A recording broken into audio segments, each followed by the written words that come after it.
पर है, तो क्या कुछ कहेंगे इसको लेकर? ये आंगनवाड़ी संगठन का धरना है और विगत कई वर्षों से अपनी मांगों को लेकर आंगनवाड़ी आंदोलित है। लेकिन 5 फरवरी को जो विधानसभा घेराव के बाद शासन और प्रशासन को हमने अपना मांग पत्र दिया था और 10 दिन का अल्टीमेटम हमने सरकारों पे दिया था कि संगठनों के साथ वार्ता करके इनकी मांगों का समाधान करें। लेकिन कोई वार्ता जब उसमें नहीं हुई है तो 17 तारीख को जिलाधिकारी महोदय के माध्यम से फिर प्रधानमंत्री जी को ज्ञापन दिया गया और उसके बाद भी जब नहीं सुनवाई हुई तो पूर्ण कार्य बहिष्कार पे आज प्रदेश की आंगनवाड़ियाँ हैं। इसी क्रम में इनका पूर्ण कार्य बहिष्कार और ये धरना प्रदर्शन आज यहाँ पे कोटद्वार में 5 ब्लॉकों ने अपना समर्थन दिया है और यही आवाज़ और यही ज्ञापन आज हमारा फिर से मुख्यमंत्री जी को जाएगा कि अगर इन मांगों पे सुनवाई नहीं हुई, इस पे बातें नहीं हुई, सहमति नहीं बनी तो यह अनिश्चितकालीन हड़ताल आंगनवाड़ियों की चलती रहेगी। निर्वाचन का काम भी हमने बंद कर दिया है। अब आप बोलते हो कि निर्वाचन का काम बाधित हो रहा है तो आप उनकी मांगों को सुनिए। वो इतना काम यहाँ पे कर रही है, धरातल पे काम कर रही है, समाज की रीढ़ बन चुकी है आंगनवाड़ी। आज आपके कितने विभागों का काम देख रही है तो उनकी जो मांगे हैं वो नाजायज़ मांग नहीं है, जायज़ मांगे हैं कि 600 रुपये मजदूरी के हिसाब से 18,000 में न्यूनतम मान दे दिया जाए। और अभी विगत दिनों में मंत्री जी ने अपने सोशल मीडिया पेज पे जो 5210 मिनी आंगनवाड़ी वर्कर का प्रमोट का उच्चीकरण का बोला था प्रदेश में, तो हम कहते हैं आप उसका जियो जारी कीजिए।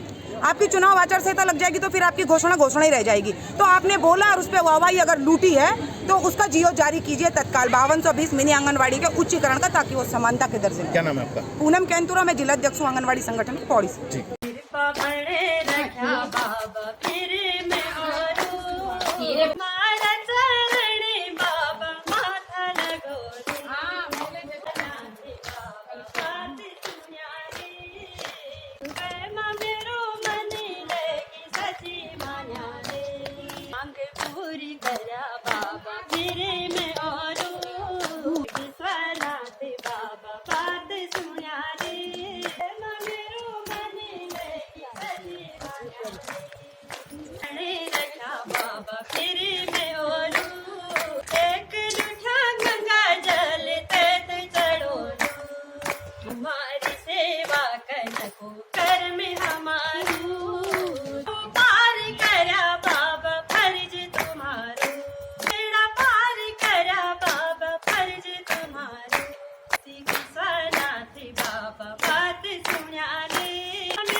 चल रही है वो है।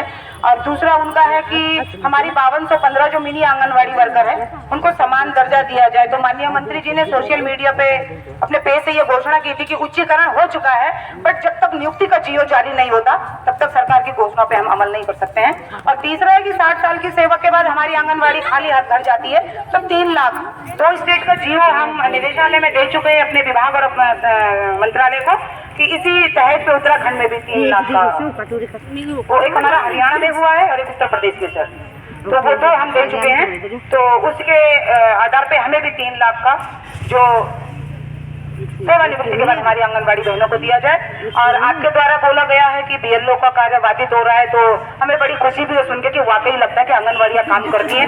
3 दिन मात्र हुए हैं और काम बाधित हो चुका है। तो आपसे भी निवेदन है सर कि आप भी निर्वाचन से बोलिए। वहाँ से भी मुझे लगता है 6000 वार्षिक हमारी बीएलओ बहनों को मिलता है। तो सर 6000 में तो बहुत ज्यादा तेल हमारी बहनों का निकाला जा चुका है। बहुत परेशान है, दुर्गम क्षेत्र है, पैदल जाती है बीएलओ की ड्यूटी पे, ऑनलाइन काम है, मोबाइल रिचार्ज नहीं है, इंटरनेट सेवा नहीं है, उसके बावजूद भी बीएलओ का काम करती है, उसके बाद भी करती है। तो आपसे यही निवेदन रहेगा कि आप हमारी इस मांग को शासन तक पहुंचाइएगा और हो सके तो इसका ईमेल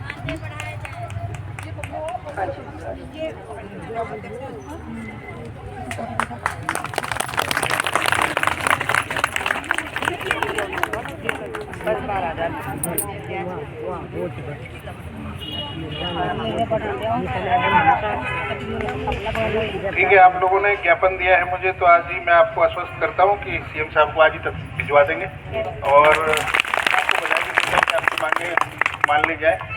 और क्योंकि टीम वर्क से हम लोगों को काम करना है, अभी इलेक्शन का टाइम है। मैंने कल भी सर के सामने, डीएम साहब के सामने कल भी बात उठाई थी। मैंने कहा सर काम इस तरह से होगा, तो सर भी अपने स्तर से प्रयास करते हैं।